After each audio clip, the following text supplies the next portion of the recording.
Hello, this is advocate Himanshu and welcome to all of you. अगर आप हरिद्वार से हैं और सेम डे कोर्ट मैरिज 2 से 3 घंटे के अंदर करने के लिए सर्च कर रहे हैं तो ये वीडियो आपके लिए। इस वीडियो को एंड तक ज़रूर देखिएगा।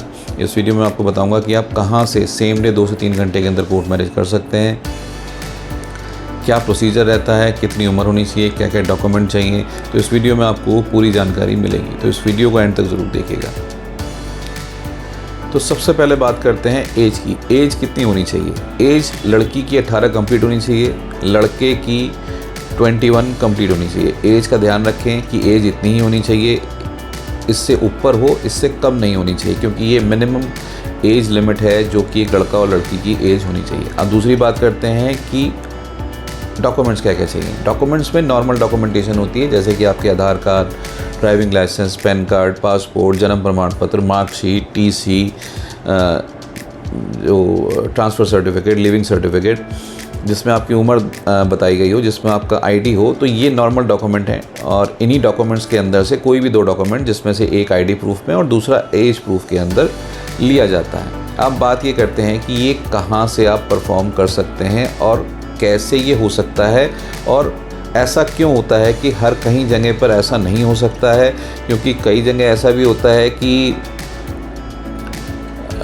या तो मैरिज कराने के बाद एक नोटरी पेपर पकड़ा दिया जाता है, उससे कहा जाता है कि ये नोटरी पेपर है और ये आपका रजिस्ट्रेशन सर्टिफिकेट हो गया। या कई जगह ऐसा करते हैं कि मैरिज करने के बाद आपको हाई कोर्ट से प्रोटेक्शन दिला देते हैं, बट प्रोटेक्शन के अंदर ये मेंशन कर दिया जाता है कि ये अगर आपने रजिस्ट्रेशन नहीं कराया इसका तो ये प्रोटेक्शन वैकेट हो जाएगा। ऐसा कई ऑर्डर्स के अंदर देखा गया है। तो अब वो रजिस्ट्रेशन सर्टिफिकेट तो हुआ नहीं, क्योंकि वो हुआ एक प्रोटेक्शन लेटर, उसी को रजिस्टर्ड बता के जो है वो दे दिया जाता है, और उसके बाद वो रजिस्ट्रेशन एज इट इज़ रह गया, रजिस्ट्रेशन उसका हुआ नहीं।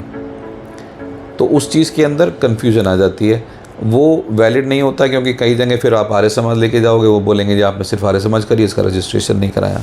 किसी सरकारी इंस्टीट्यूशन में दिखाओगे तो वो नहीं चलेगा। तो आपको मैरिज के साथ एक रजिस्टर्ड सर्टिफिकेट लेना ज़रूरी है।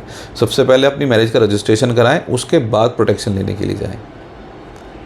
या सिचुएशन इस तरह की है कि आपको पहले प्रोटेक्शन ही लेनी है, तो आप पहले प्रोटेक्शन ले लें, क्योंकि नॉर्मल भी प्रोटेक्शन मिल जाती है, और उसके बाद आप मैरिज करके उसका रजिस्टर्ड सर्टिफिकेट जो होता है वो आप ले सकते हैं। तो कहने का मतलब ये है कि कई जगह स्टैम्प पेपर पकड़ा दिया जाता है, कई जगह जो है मैरिज करा के उसको एक हाई कोर्ट से एफिडेविट भी दे देते हैं, कई बार हाई कोर्ट से ऑर्डर करवा देते हैं प्रोटेक्शन के लिए, लेकिन वो आपका रजिस्ट्रेशन नहीं होता। जो सीधा प्रोसीजर है, जिस तरह से आपको करना है, जो आपको लेके चलना है, वो है कि आप पहले मैरिज करें, मैरिज करने के बाद उसका रजिस्ट्रेशन कराएं।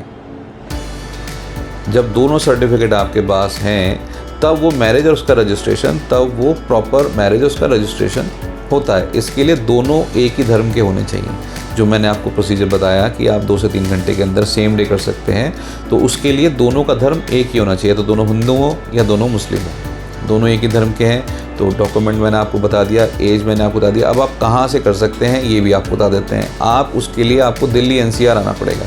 अगर आप दिल्ली NCR आते हैं तो आप ये जो प्रोसीजर मैंने बताया है इसको फॉलोअप करके 2 से 3 घंटे के अंदर आपको आपका मैरिज और उसका registration certificate same day meal जाता है। उसके बाद आप चाहें तो आपको प्रोटेक्शन लेना है तो अपनी हाई कोर्ट से जाकर प्रोटेक्शन ले सकते हैं, या SSP के पास से जाकर प्रोटेक्शन ले सकते हैं। तो लेकिन पहले प्रोसीजर पूरा करें, क्योंकि मेरा कहने का मतलब ये है कि आधे प्रोसीजर में उस चीज़ को ना छोड़ें, प्रोसीजर को पूरा करें। प्रोसीजर पूरा होगा, प्रोसीजर जब पूरा होगा तभी वो मैरिज को वैलिड माना जाएगा। मतलब as per supreme court registration of the marriage is the compulsory. तो मैरिज का रजिस्ट्रेशन कंपलसरी है। आप कैसे भी मैरिज करो, आप मैरिज मतलब नॉर्मल एंगेज मैरिज करो या आर्य समाज में मैरिज करके उसका रजिस्ट्रेशन कराओ, दोनों ही सूरत के अंदर आपको रजिस्टर्ड करना ज़रूरी है। बिना रजिस्ट्रेशन सर्टिफिकेट के आपके शादी के कार्ड, अगर आपने अरेंज मैरिज करी है या कहीं और आपने मैरिज परफॉर्म करी है किसी भी संस्था में या कहीं पर, वो सिंगल जो सर्टिफिकेट है उसके बिहाफ पे आप रजिस्टर तो करा सकते हैं। लेकिन अगर आप बैंक में अकाउंट खोलने जाएंगे, कहीं विदेश इमिग्रेशन में जाना चाहते हैं, तो आपको एक रजिस्टर्ड सर्टिफिकेट ही देना पड़ेगा। कोर्ट में भी अगर जाएंगे तो कोर्ट भी उसमें रजिस्टर्ड सर्टिफिकेट मांग लेती है। तो इसलिए अपनी मैरिज को रजिस्टर ज़रूर कराएं। और 2 से 3 घंटे के अंदर जो मैंने आपको बताया, आप दिल्ली एनसीआर आके सेम डे 2 से 3 घंटे में उस मैरिज को करा के उसका रजिस्टर सर्टिफिकेट ले सकते हैं। तो उम्मीद है वीडियो पसंद आई होगी। आपको अगर ज़्यादा जानकारी और लेनी है या फिर आपको दिल्ली एनसीआर से सेम डे 2 से 3 घंटे में आप कोर्ट मैरिज करना चाहते हैं तो नंबर हमारा ऊपर दिया गया, आप हमारे दिए गए नंबर पे हमें कॉल करके आप हमसे सलाह ले सकते हैं। Thank you so much watching this video. मिलते हैं अगली वीडियो में। Bye bye, take care.